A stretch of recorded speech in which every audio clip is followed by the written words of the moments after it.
The only hatchback we have in our long-term fleet at the moment is this, the Suzuki Baleno 1.4 GLX, and for the past 12 months I've been driving it. So today we're going to talk about what it's been like living with this car for a year. Basically what you need to know about the Baleno is that it is a budget-beating hatch. It comes in at 233,900 Rand and it's quite a competitive offering.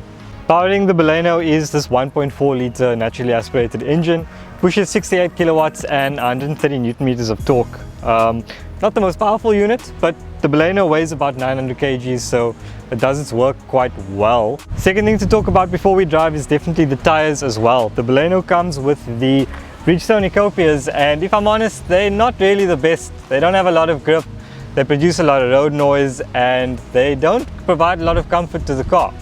There's only two Ecopias on this Baleno, and again, we'll speak about that in a minute.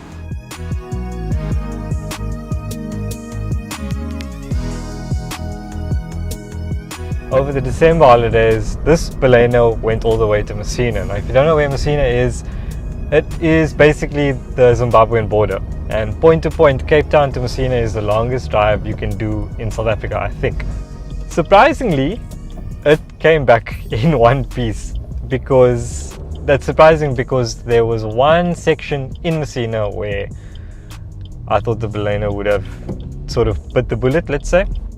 So we'll start off with the drive. Driving to Messina was okay. Not a lot of power, like I said, 68 kilowatts. It means you don't have a lot of power to overtake, but because it weighs 900 kgs, it deals with that quite well.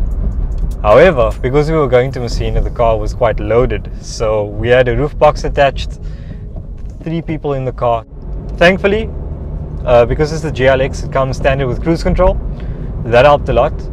However, when we reached Messina, our destination was a game reserve called Garamtata, and to get there you have to go through 14 k's of gravel road. It started off well over the corrugation, and once the first left-hand corner came, there was just a bed of rocks and I couldn't slow down in time. I took out 2 of the tires in Messina on Christmas Eve. So replacement tires was not going to be easy to get. So unfortunately what we had to do in that situation is replace the front tire with the spare biscuit wheel, the space saver, and drive on a flat at about 25 k's an hour for the remainder of the 10 k's to our accommodation. We tried to find tires, but we couldn't.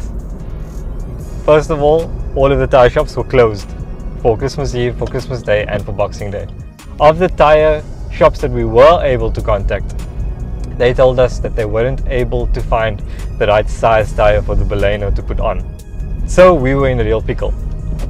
Luckily, the PDPs of our wheel lined up quite evenly to a family friend's Nissan NP200.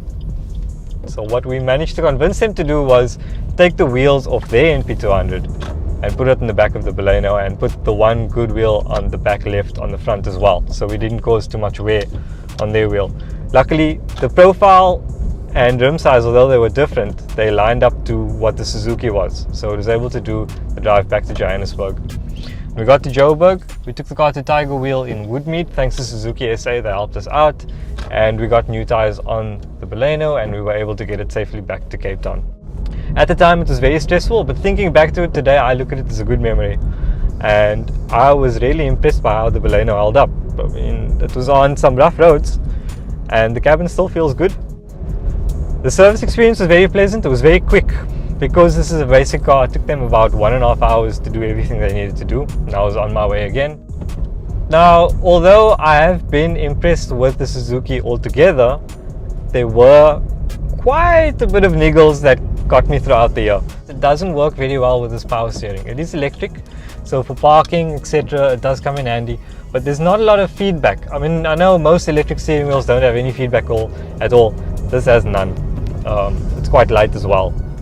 In addition to that, the touch screen isn't very responsive. It uses Bluetooth to connect, but it's got a distance issue. So if it's in my pocket and I'm streaming music, the music cuts. I have to put it by the cup holders for it to play properly.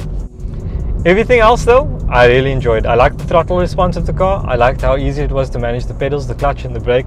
The transmission is probably the highlight for me. It's geared in a way that you can squeeze all of that 68 kilowatts out from the engine. And it's a lot of fun to use. Rev matching in this car is very easy. I think that the chassis is very nippy. You'll have fun driving it quite often. It's a good car to practice rev matching on as well. The Baleno isn't the most perfect package, but it is the most competitive given its price and the amount of standard features that you get with it. We've experienced a lot of miles, a lot of memories, and a very long journey. And it's going to be somewhat sad to see it go. It's going to be also interesting to see how the Baleno carries on competing with the other segment, given that its price has stayed the same over the past 12 months. Needless to say, this is definitely a brand that we are going to continue to watch over the next few years.